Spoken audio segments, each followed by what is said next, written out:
Welcome, everyone. You are listening to The Last Dinosaur, and I'm your host, Chris Aversano. The Last Dinosaur is the podcast where you can learn about the changing landscape of the maritime space while hearing from those that are leading the charge. And today's guest is Rear Admiral John Okon, the newest president of my alma mater, SUNY Maritime College in the beautiful Bronx. In this episode, we're going to talk to Admiral Okon about his current role at SUNY and how maritime education has evolved and will continue to evolve under his watch and beyond. Admiral Okon, thank you for coming on the podcast. Thanks, Chris. Thanks for having me on. Really excited to have this conversation. Yeah, this is really great stuff, being an alma mater, seeing all the different presidents. Obviously you and I chatted before. You're in an office of a president that we chatted about when we were there a while back. So talk to me a little bit about kind of how you got here today and a little bit of what you're trying to do. You know, you have a really interesting background and one that I think is kind of interesting to what you're doing today. Yeah, so it is surreal being back at our alma mater, leading our institution. I get across a bunch of our classmates, from 91 to 94 in that area, and people from outside. So would you ever thought you would be back as the president? Not even close. No one would have ever thought that. But the reality is what I was taught, educated, trained at Maritime. And then when I went and used every day in the Navy for 33 years, led me back here. I asked to retire from the Navy knowing that this job was opening. Maybe I get it, maybe I don't. But knowing my skill set, knowing where I came from, knowing what the school did for both myself, Valerie, my wife, class of 92, folks like you and Tom Murphy, chief of staff, and knowing where we're at in higher education and where we're at in the maritime industry, I couldn't sit idly on the sidelines. I had to take a shot to try to come back and lead the institution into the next 150 years. And so it just the timing, a lot of folks talk about, it's all about timing. It's all about timing. It was all about timing. And so I'm humbled and proud that the chancellor and the trustees, trusted me with the leadership here. The college council who led the selection committee thought that I was the best candidate. And I got to tell you, I spent my first day in uniform in the Navy on this campus, and I spent my last day in uniform in the Navy on this campus. My first day was in a dorm. My last day was in the president's house. More energy now. And this is nothing against my time in the Navy. I loved my time in the Navy. But this school, this mission, these students give me so much energy every day that I wake up and pop out of bed ready to go. So it's really cool.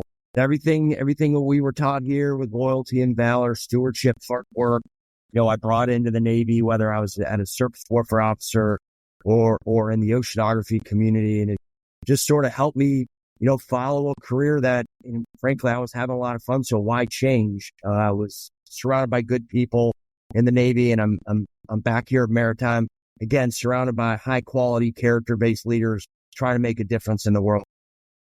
You do have a very interesting task because, I just look back at, our time there and the education and, you kind of got your certificates and it was like really nothing changed. And then I think a few years after I got out, and all of a sudden it was STCW and it's gotten more and more, more and more comprehensive, more and more intensive. And really, it's really kind of changed to where it's evolved today. And it's so much more complex. And we talked a little bit earlier about this, whether it's cybersecurity and what's going on in that realm, or just having all the certificates. Talk a little bit about how you're preparing that next generation of mariners. And we could talk about also the general workforce, because like a lot of the American schools, for those that don't know, is you have a group that will do at sea and get their mate's credentials or their engineering credentials to sail on ships. And then there's a cohort which was led by other schools. I think Mass Maritime was the first one really to say, we're going to do the business of shipping and kind of go that way. And talk a little bit about, preparing those mariners and that workforce for the next generation and kind of how you're approaching it, there and being thrusted into that, as your main task. I view the education, the training, the preparing of our students to enter the global maritime industry through really two lenses. One, critical thinking. We forge adaptive critical thinking leaders. We also are forging character-based leaders. If you want to make a difference in this world, you're going to need to be a character-based leader. And so I tell folks here on campus, whether it's faculty, staff, students, character-based leadership. Leadership in general starts with one fundamental aspect, and that's being a good human being. So that's what we're trying to do here first and foremost. We are trying to train and educate good human beings. So when they go out there and they're leading other human beings, they lead with compassion and empathy and understanding, helping folks find them where they're at and help them along their journey. Not everybody comes into maritime at the same place.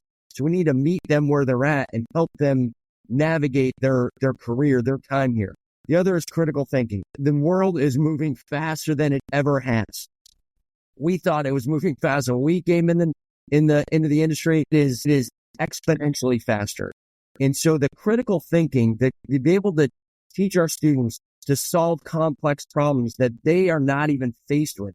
How do you break up multifaceted problems into smaller problems and solve them together? It's not simple as going to a book, writing an equation, solve the equation anymore. Those days are over. Things like cybersecurity, space, their data science, machine learning. It's moving so fast and evolving so fast that we've got to teach our kids that you're going to be faced with problems that we don't even know about right now, and likely in the first couple of years out of college. But if you understand how to think critically, how to question assumptions, how to turn assumptions to facts, break those things down. There's nothing that we can put in front of you that you then can't think through. Critical thinking and character-based leadership. And I think that that's the crux of everything. And I think one of the things that you talk about, the fast-paced moving, is just the whole evolution around digitalization, whether it's in the engine room, whether it's on the bridge, or like we talked about before, the whole idea and a little bit of your last billet there in the Navy around cybersecurity. Talk a little bit about how you're addressing that at the school. Yes, it's the critical thinking, but there has to be, as you talk about, a little bit of a more practical base to build on that critical thinking. We largely do not have cybersecurity education or training on the campus. And I've talked to my cabinet and I've had, broad conversations in my candidacy that we need to pivot the school and our students need to be cyber smart. They need to understand cybersecurity lives in everything we have right now. It lives in our engine controls. It lives in our bridge. It lives in our logistics systems. You see what's happening with ransomware in the maritime industry. It is prevalent in every aspect of our life, every aspect of our industry. And we need to bake that into our education and training here. Largely we talk about it, but we don't really have focus on cybersecurity. So I need to pivot the school over the next couple of years to start bringing that cybersecurity aspect into naval architecture, into marine engineering, into marine transportation, into international trade and transportation. As I said, there's nothing that we do that is firewalled from the internet, from space, from the interconnectivity of our globe. So the students need to be smart. And frankly, we need to be smart because I'm operating a business that is connected to the internet, right? It's connected to cyber.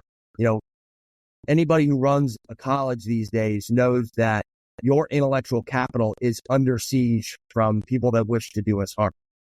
And I'll leave those countries nameless, but we all know who I'm talking about. So we need to be able to protect our intellectual capital, which frankly is the center of gravity, right? That is our secret sauce at the school. It's our faculty, it's our education, it's our training, and it's how we deliver it. And we need to be able to protect that. Yeah, and whether that's done in the classroom or, with the relatively new training ship, it needs to be addressed. And I'm just kind of curious I know there is a rivalry between all the different maritime schools, but talk a little bit about the collaboration, because there has to be some of that as having a little bit of one voice with all the maritime schools, including Kings Point. It's early days still, but there has to be kind of that one voice and that collaboration. Yeah, there's great rivalry, but we also know that the 6 state maritime academies in Kings Point, and for folks that don't know, it's Maine, Mass, New York, Texas, California, Great Lakes. Those are the 6 states. And then Kings Point. There's great rivalry between us, and we'll pick at each other. But when the rubber meets the road, we're working together. And I think there's a couple key aspects you can see right now in how the collaboration is not only moving us forward, you talk about a rising tide floats all boats. That's how we see it. Two things. One, NSMV. So that's our new training ship. We got the first one in New York. Patriot State Mass Maritime just got theirs delivered, and they're going to take theirs on cruise here in the very near future. Probably by the time this airs. So, Fran McDonald and I have been collaborating on things that we learned, on our first delivery from Philadelphia Shipyard to what they're doing to make them better, right? Not to, hey, let's hide our secrets so that, no, absolutely. Hey, Fran, you need to pay attention to this. These are the things we learned in the engine room. This is how we learned to operate the ship during our first two cruises. So there's great collaboration. The other thing is, I think you'll see in the SHIPS Act, this is the Kelly-Waltz bill that's being proposed both in the Senate and the House to reinvigorate the Merchant Marine. The State Maritime Academies in Kings Point had our fingerprints in the collaboration with both of those staffs early on in the development of this. So yeah, there's enough work for all of our state maritime academies to produce and deliver to the Merchant Marine. And, the number floats around somewhere between 8,000 jobs empty at sea and somewhere on the order of 40,000 shore. When you look at our schools that have, we're somewhere between 12 and 1,500 students each right now, and the capacity to go higher. There's not a competition. We need to help each other because, frankly, 70% of the credential merchant mariners come from the state maritime academies, and we need to be working together for our country. Yeah, and I think an interesting thing, and again, not to get too deep into, kind of localized U.S. stuff, but an interesting phenomenon here that I read, or I think I was at a conference, the average age of a merchant mariner is in the U.S. fleet is well into his, he's actually a little bit younger than you and I, which is kind of, or a little older than you and I, which is kind of interesting. And I look at this opportunity. I was looking at Reddit on the maritime subreddit, and somebody posted all the jobs on the U.S. fleet, that were available for second and third mates. And I'm looking at it, and John, Admiral, compared to when I got out in 94 and I had to sail a year as an AB because there was no work, there was more jobs that were right there, ready for taking right now than I saw my first 2 years out of school. I sent it to some of my classmates, and they looked at this. They're like, I'll just go back to sea and then pick up a part-time job when I'm home. And, I don't know if I'm cut out for that anymore, but I think this goes to talk a little bit about my next topic. And that is and again, not just an American issue or a SUNY Maritime issue, but a global issue. How do you going to approach and attract talent to say this is a viable career that you can not only thrive in, but build upon? When I talk about here, and when I talk about when we have prospective students open houses, accepted students days, it's not just an education, it's a job. And the numbers don't lie. If you look at some of our seniors that are going to take a license, they'll take a license by the time the show's, but it'll start next Monday. I've got some students that have multiple job offers north of six figures, and they haven't graduated and they haven't even passed their license yet. And so it is fertile ground for our graduates. And so I think the biggest thing that I focus on, I ask the admissions team and the alumni, is to focus on talking about the value of the maritime education and what you can do with it. And just as we talk, whether it's sailing all the way up through master and chief engineer, or going in the Navy and rising up to be the oceanographer for the Navy, my time in maritime and my time in the Navy is built from the time here. Fundamentally, my cornerstones were laid in at Fort Schuyler. So, and then, yeah, if you want to sail the rest of your life, absolutely. But you could go be the CEO of Bemis, like Bill Austin did, or own a business like Mark Barker does, or become a prominent lawyer like Jennifer Barnes Hayes. Like there's the landscape in which a maritime education has to apply is endless. It's endless, and it's not just bounded by the maritime industry.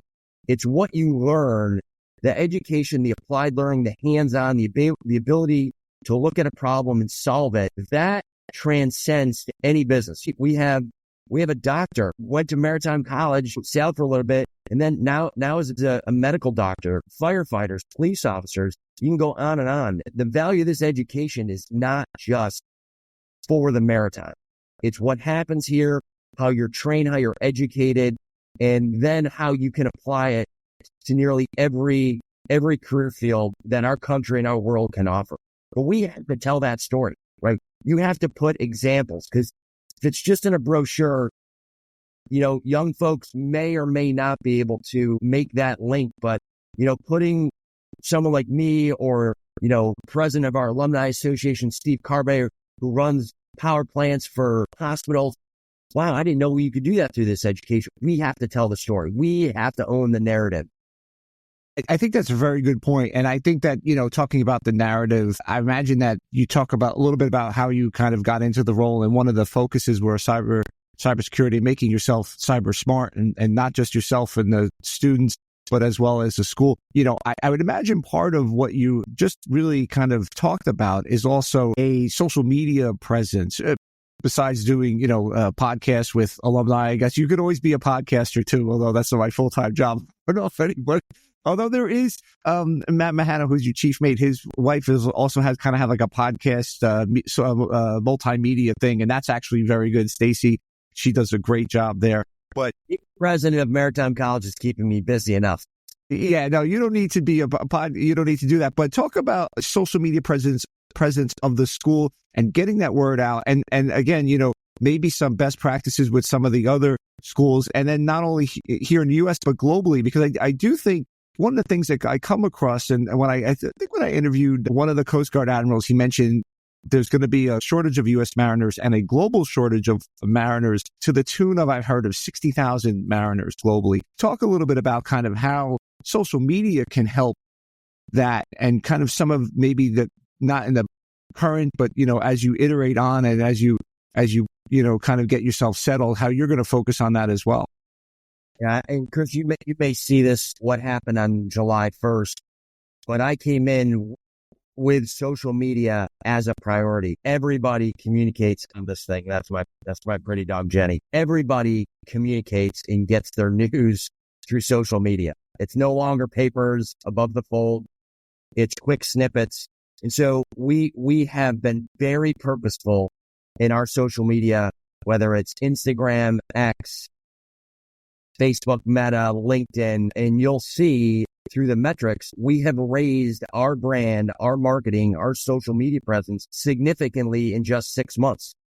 And we're telling our story, whether it's in our cultural club, through the polar bear, through the polar plunge, our football team winning the Fusion Bowl, or peek through the porthole on summer sea term, where we start telling the story of what our students are doing at sea real time to solve problems and run the ship.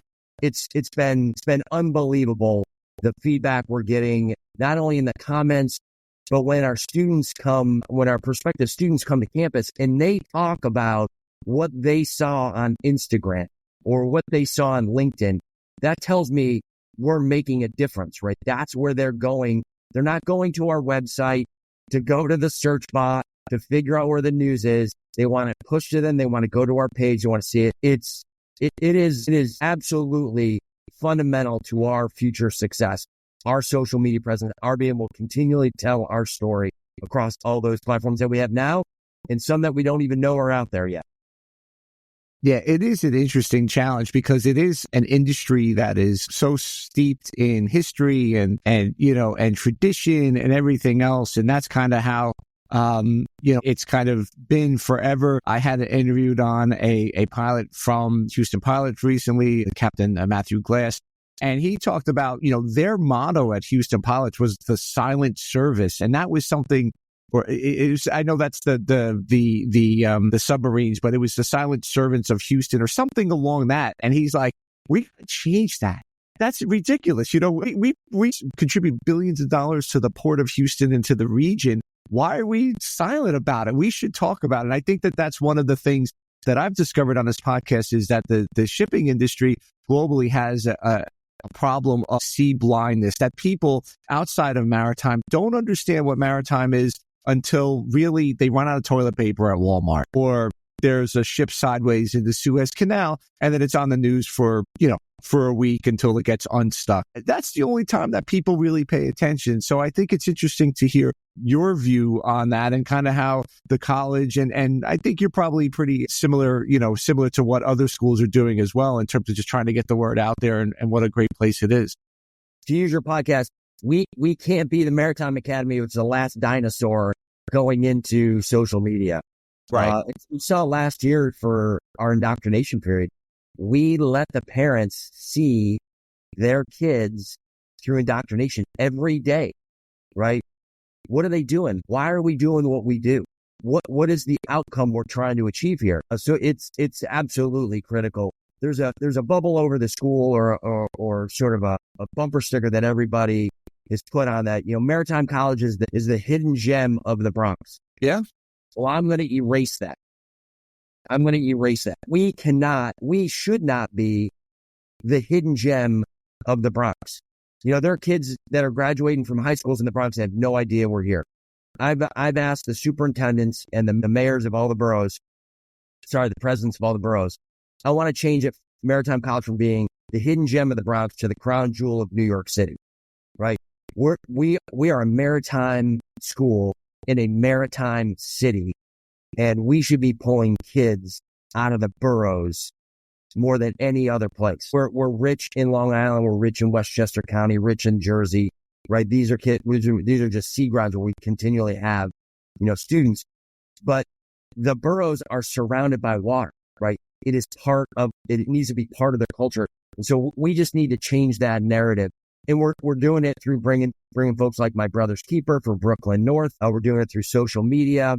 We're doing it through community outreach, counselors events. We've got a counselor event that'll go down the 27th for all the guidance counselors across the 5 boroughs in the tri-state area to try to start telling that narrative and getting those first line of defense, those guidance counselors, to start saying, oh, that's what you want to do in the world? Hey, have you thought about Maritime College?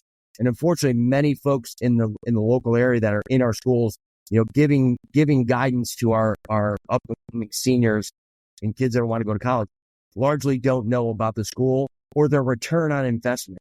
And that's one thing that we talk about at great lengths when we get kids on campus. We're the number one ROI school in New York. Go to payscale.com. We're number one. It's funny you mentioned about kids in the Bronx. My dad grew up in the Bronx, and he didn't know about Maritime. He lived off of Baychester Avenue, and I'm getting really deep here. Sorry, everybody who's listening globally, but he lived maybe 20 kilometers from the school. Put it into the global parlance, and he had no idea what it was. And then the ROI was exactly what attracted, I think, me and a lot of other people to the school. And I think you kind of talk more about, this is not just an issue for SUNY. This is a global issue because of this sea blindness. Again, going back to my recent episode with Captain Glass, he mentioned the same thing. They have the Houston pilots have a joint venture with one of the local high schools there. And it's a vocational school. One of their vocations is a maritime kind of water program. And for years, that program struggled to get 16 kids, which was the max.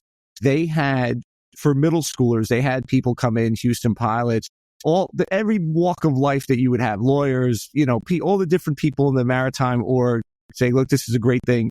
Within that night, that particular slot got filled with 16 kids. And it was just a matter of getting the right people in front of the parents. And the parents, now it's a little different. It's still a little bit their decision, or they have a heavy hand, maybe a little less than college. But it just goes to show that Houston suffers the same thing. And they're also, if you look at, the amount of income and benefit that the Houston Ship Channel and Galveston Bay has on that area, it's really substantial. It's, similar to what we see here in the tri-state area, or if you go to Rotterdam, or if you go to Singapore, it's tremendous, and people just don't know about it or don't know how to access it. I think that's part of it. Out of the Houston economy and see what you have left. Yeah. If you take that out, it would just be unreal. I love to ask is we talked a little bit about this, but kind of putting your real mark on it.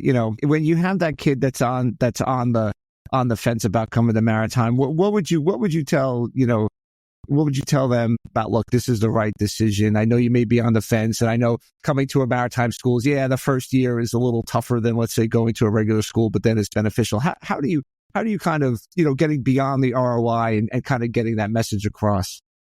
Well, I'll use a prime example. I got a kid, I'll leave his last name out. His name is Zach. He's actually from Massachusetts, wants to come here. And spent time with him and his parents twice over the last couple months. And I just give them the facts and tell them, I'm not selling you on the school. The school is going to be here. What I want to tell you about is do your research.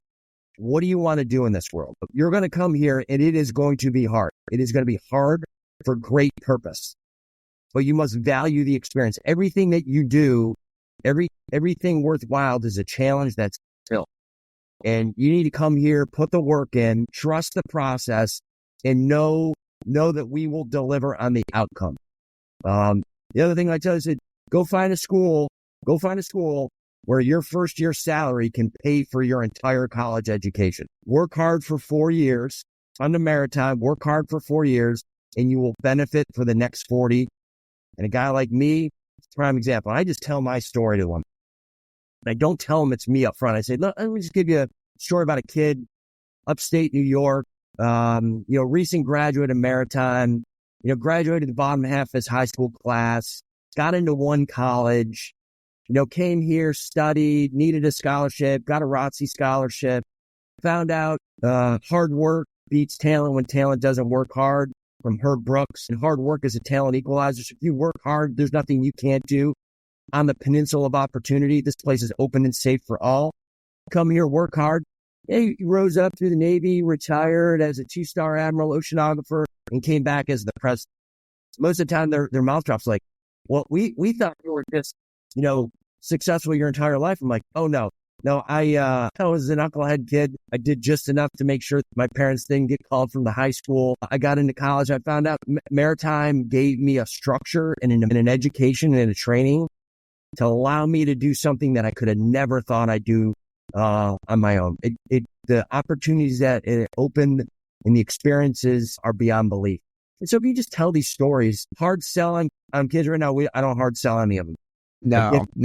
Give them the facts. I tell them to do their research. Talk to the current cadets and the students. Ask them what it's like here. Ask them about their experiences. And then I pitch, and this is a family, a lifelong family. When you come here, you're not just going into a store to get a degree and then leaving. You are joining a 150-year-old family that has deep roots across this country and across this world. Puerto Rico, Panama, Norway, Turkey, Greece, Spain, you name it. We have graduates, Singapore, around the world, and it is a tight network.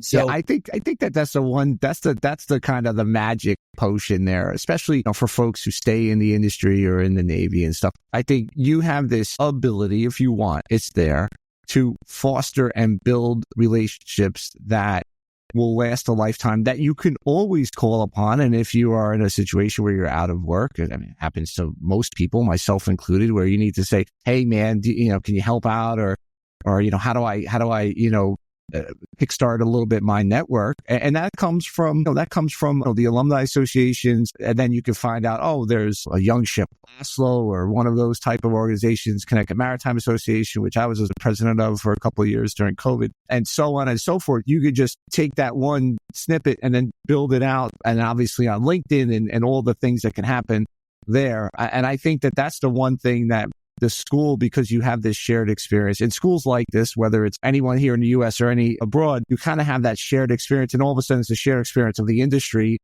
which we kind of like. It's a little chuckle, like you're in shipping and people think like no, not DHL, it's this. And people eyes light up when you really explain like the old adage of 90% of everything. And I know there's some people who roll their eyes every time they hear that, but it's the 90% adage of everything that we kind of contribute to, that you kind of get indoctrinated in, and to use that word, and it becomes part of who you are and part of your being, if you want it. Or like you said, plenty of people who become cops or firefighters or work at Montefiore Hospital, and they kind of come to alumni things as they want, or they don't, but they have their own world that they want to just live in, and that's perfectly part of it. But the opportunity is there, and I think that's that's what I always try to tell people, when they're looking about whether it's a maritime education or just getting into the industry. Is like, no, once you're in there, it's like being you don't really ever leave. Like you can, but you could always come back to it. To wrap up here, I love to ask the following question. You talk a lot about leadership, and I love your 2 points that you try to build when they come out here: critical thinking and character. I love that. Is there anything that you're reading now or recently that you'd like to share? 2 books. I'm reading 2 books.